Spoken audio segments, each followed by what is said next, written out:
darling Tabiseng, how are you? Yes. Welcome. Hi. Thank you for having me here. Hi, and everybody else. My name is Inspirational. I run an organization called Khona, means my main focus is boys empowerment.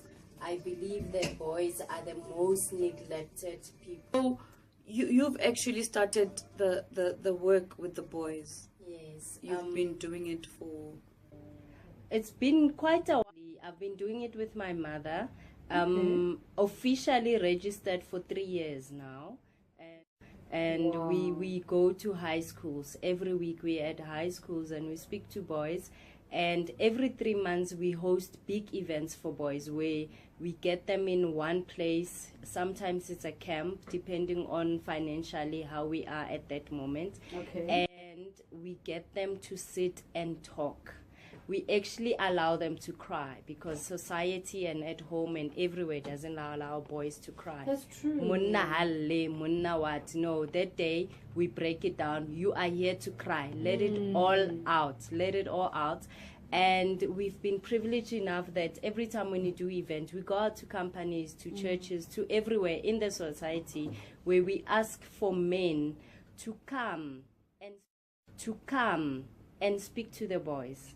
Because we do speak to the boys as mothers, as women, as girls. However, there are certain things that boys cannot talk to us about. Where we get, however, the boys and the guys that we get to come, we check them first. We do a background check on them first. We don't just take any man. Started this move Yes. for the Help a Boy Child. You've obviously started with events also. I want to understand what are the challenges you face when you have to go for help, sponsorship, and everything. Because in every event, obviously, we look for sponsors and people who can help us. So I just want to understand if you've ever faced any challenges as opposed to having an event where it's a Help a Girl Child event. Okay. Let me say firstly, most of the time when I do a girls event, I plan it 2 weeks before the event. But for boys, I have to plan it 3 months in advance. Wow. Clearly because there is nothing out there for boys.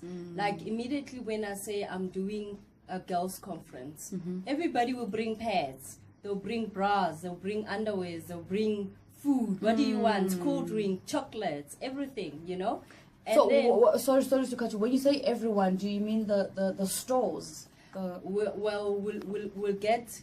Most of the time, we don't even have to get to the stores. There will be parents who will bring. There will be people from school, the school itself, companies, people that we know from companies that are working there already. And then when it comes to boys, we basically most of the time ask for underwear and socks. Because most of our boys, they don't have underwear. And sadly, so socks is a big problem also because most of the time they wear techies. And to the point that we don't ask for money when we go out. We don't want money, but however, we want something that the boy child can hold on to, that they can say, this is something I was given because somebody cares for me. So when we go to shops, supermarkets, even your veggie stores, it's not easy. They don't actually respond, to be honest with you.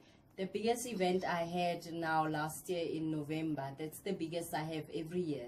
Last year I had 158 boys there. And we started at 9, but I'm telling you, 8 o'clock, all the boys were there. That shows how much they wanted something in their lives. You know. And there was a lady who actually said, you know what, I know a company that actually makes socks. Let me go speak to them. Yeah, that's and interesting. Socks came on the last minute. You know, it took us 3 months to get to socks. You know, and then this lady was like, no, we've got bags that we give to girls, but let me take out the pads inside and let's give you the bags with the socks. That's interesting. You know, but it was actually meant for a girl child, but it's denim bags. They're so nice, you know. And then I've got people who would say, wow, it's a nice initiative, but come the time when they should do something, they never show up. So most of the time, whenever we do an event for boys, we plan it 3 months because we know we have to beg and ask and make people understand, make people think differently that, you know what, this is for boys. And people were like, will they show up?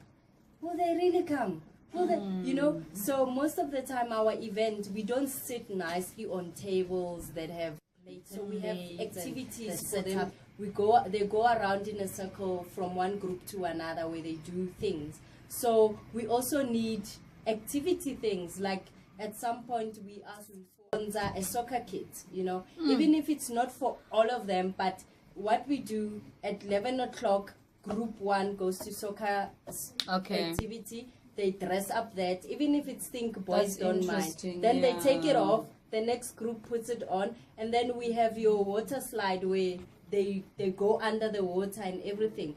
And that's where the tests come in, because we tell them to bring swimming things, and boys, they don't really listen like girls do, so they don't bring swimming things. But the nice part about it, they will go onto the water with their jokies, with their andi.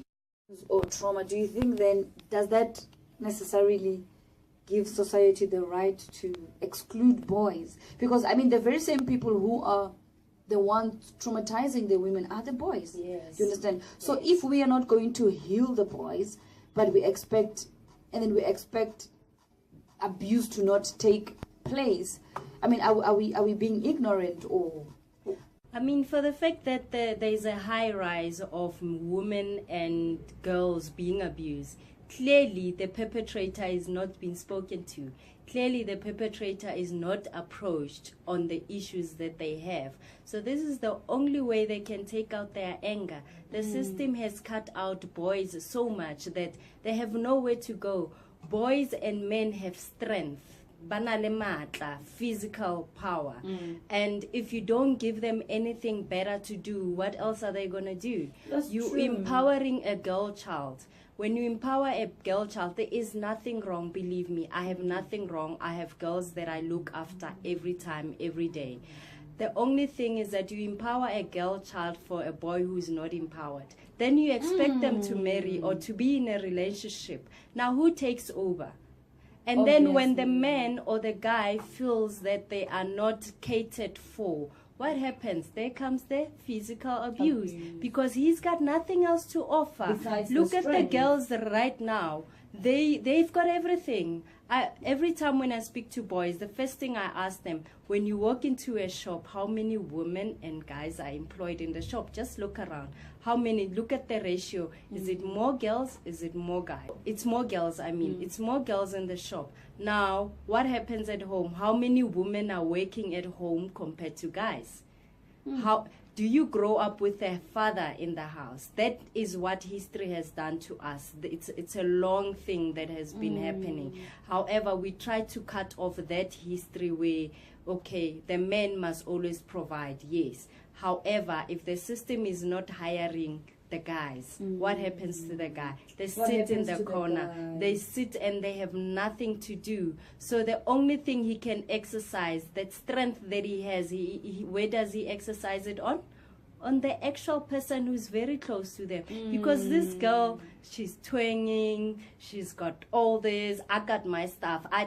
You only have one thing I need from you. So how does that make that person feel? So, because everything, where you go now, bring a girl child to work, yes, that's all right. But the guys also need to go to work and see what people are doing at work. That's true. And I think you've touched on a very a sensitive thing when you said, you are nothing in my house for as long as you are not bringing anything. You are nothing. So that's what we have created them to be.